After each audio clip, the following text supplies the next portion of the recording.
Alright, Doc, I think I understand your order. Should take me about 1 week. Just remember, no one can know I've done this project for you. Otherwise it might be my head. So I just finished talking to Dok Ondar about his latest treasures. He wants a stasis chamber so he can properly display Luke Skywalker and Darth Vader's hands in the Den of Antiquities. So let's start the build. Now Doc never told me which smuggler found these highly sought after treasures, but I have my suspicions. What I do know is the well-established lore.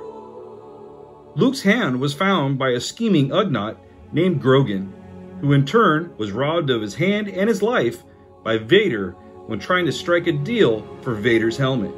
Then Vader presented it to the Emperor, and it remained unattended for all too long, until a dark Jedi, Jorush C'baoth, used the hand to create a clone of Luke.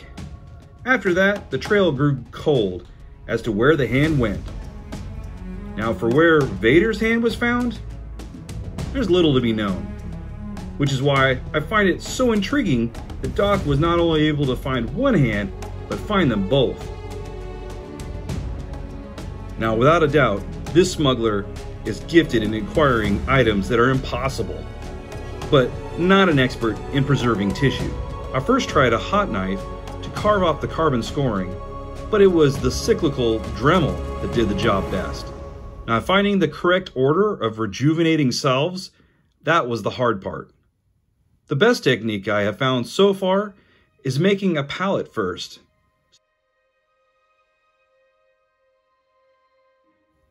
With the palette built, I can apply the salve to Luke's appendage and applying different tones as I go, adjusting on the fly so as to give it the required treatment for the best look a long-lost hand can get.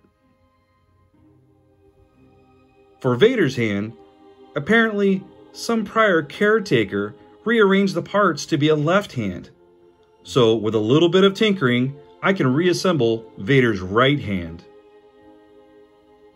I initially thought a clear viewing shield would be nice, but Doc said, spare no price, so I'm pulling out the best I have. Heck, it's even blaster resistant. Now Dok Ondar's den is surprisingly close to the same color and looking stone of the Skywalker's homeworld. So I sculpted the case from the sandstones of Tatooine, the native home of the Skywalkers. The imbalance of stone hints to the differing paths that each man had taken.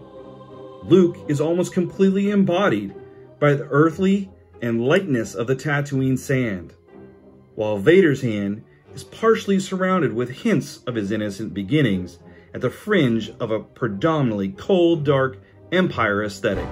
The colored buttons, however, show the transition from innocence to villainy, then to final redemption. I wanted every part of this stasis chamber to tell of the Skywalker story.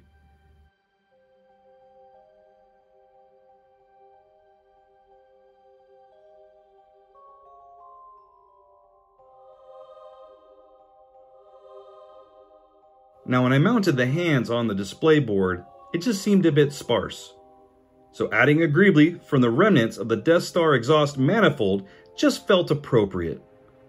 Something that kept them apart, but also brought them together. Luke's accompanied items are the droid collar, wrapped in his Jedi tunic, symbolizing how he is surrounded by faithful friends. If you want to see more with heads-up displays, video screens, and making Tatooine stone, then click the link at the end of this video.